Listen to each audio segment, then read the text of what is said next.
Hello everyone. हमारी lecture series cyber security का next topic है the types of information system. Last video में हमने इंफॉर्मेशन सिस्टम के बारे में देखा था कि इंफॉर्मेशन सिस्टम क्या होता है और किस तरह से ये वर्क करता है। आज हम टाइप्स ऑफ इंफॉर्मेशन सिस्टम देखेंगे।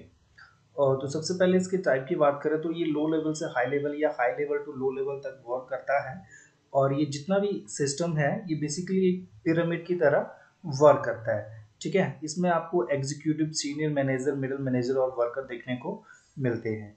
तो सबसे जो नीचे वाला लेवल होता है उसमें हमारे पास सबसे पहले देखने को मिलता है हमें ट्रांजैक्शन प्रोसेसिंग सिस्टम।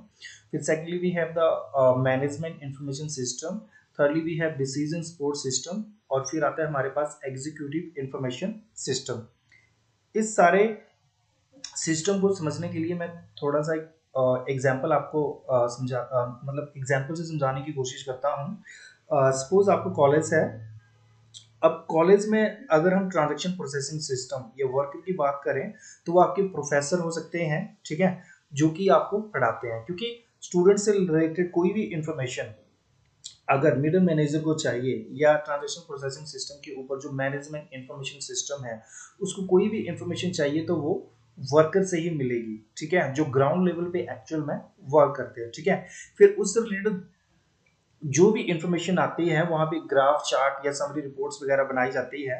सपोज हमें कोई नया कोर्स जो है वो लॉन्च करना है या किसी कोर्स को बंद करना है, ठीक है, या मतलब किसी भी टाइप का कोई नया डिसीजन स्टूडेंट के फेवर में या कॉलेज के फेवर में लेना है तो इसकी रिपोर्ट जो है management information system decision support system को जाता है। फिर डिसीजन सपोर्ट सिस्टम जो है इसका और ग्राफ्स, चार्ट वगैरह बनाता है, ठीक है, और अपने लेवल पे डिसीजन लेता है।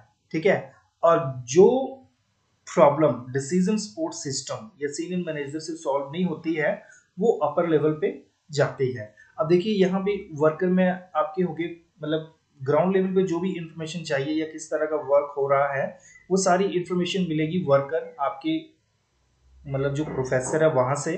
प्रोफेसर से इंफॉर्मेशन जाएगी आपके एचओडी या डीन के पास, ठीक है, और उसके बाद ये इंफॉर्मेशन आगे चली जाती है आपके डायरेक्टर और डायरेक्टर वगैरह के पास चली जाती है। ठीक है, और इनसे भी कोई प्रॉब्लम सॉल्व ना हो तो जो वाइस चांसलर है उसके पास ये इंफॉर्मेशन जाती है प्रोसेस होने के लिए और उसके बेसिस पे ही कोई ना कोई डिसीजन जो है वो लिए जाते हैं। ठीक है, तो इसको हम थोड़ा सा मतलब एक्सप्लेन करके या जो भी डेफिनेशन में आपने लिखना है वो इस तरह से आप लिखोगे। Transaction processing system there are directly operated by the workers, for example today's sale, today's inventory. अब इसको हम सेल्स से रिलेटेड मतलब एग्जांपल के साथ कंपेयर करें। अब देखिए आपकी कोई कंपनी है, कोई प्रोडक्ट बनाती है तो उसको जो लोग बेचने जाते हैं, ठीक है, अलग अलग एरिया दिया होगा उनको, ठीक है, तो कितनी सेल्स हुई किस प्रोडक्ट की वो सारी इंफॉर्मेशन जो है वो इन वर्कर से ही आपको मिलेगी। तो जितना भी ट्रांजैक्शन प्रोसेसिंग सिस्टम है यहाँ पे वो लोग आते हैं जो ग्राउंड लेवल पे एक्चुअल में वर्क करते हैं और कस्टमर के साथ डील करते हैं। और जो भी इंफॉर्मेशन इनसे आती है वो जाती है मिडिल मैनेजर के पास जो मैनेजमेंट इंफॉर्मेशन सिस्टम होता है। It ensure smooth running of organization, for example summary report, action report, etc, and take decision according to worker data।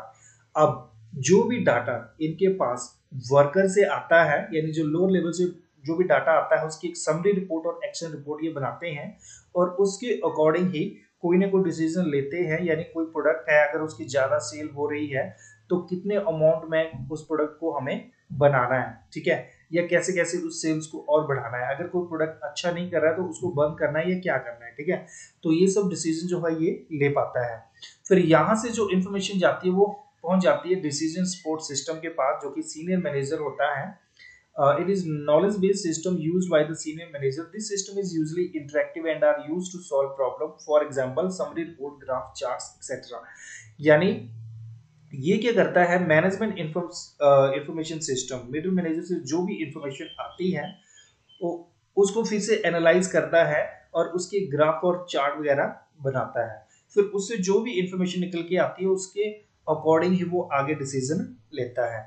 अगर किसी चीज के बारे में, किस प्रोडक्ट के बारे में ये कोई डिसीजन नहीं ले पाता कि इसकी सेल्स को बढ़ाना है, कम करना है, या इस प्रोडक्ट को बंद करना है, या इस प्रोडक्ट की जगह कोई नया प्रोडक्ट लॉन्च करना है, इस तरह की प्रॉब्लम आती है, तो वो इस रिपोर्ट्स को, जो सबसे ऊपर लोग बैठे होते हैं, एग्जीक्यूटिव, सीईओ वगैरह, उनको ये रिपोर्ट्स जाती है, ठीक है।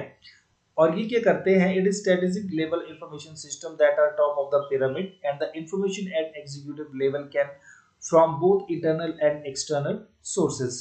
और लास्ट में, वैसे तो आपकी जितनी भी प्रॉब्लम है वो सीनियर मैनेजर यानी डिसीजन सपोर्ट सिस्टम यहाँ तक ये सॉल्व हो जाती है। बहुत ही रेयर प्रॉब्लम होती है जो कि इनसे सॉल्व नहीं हो पाती है।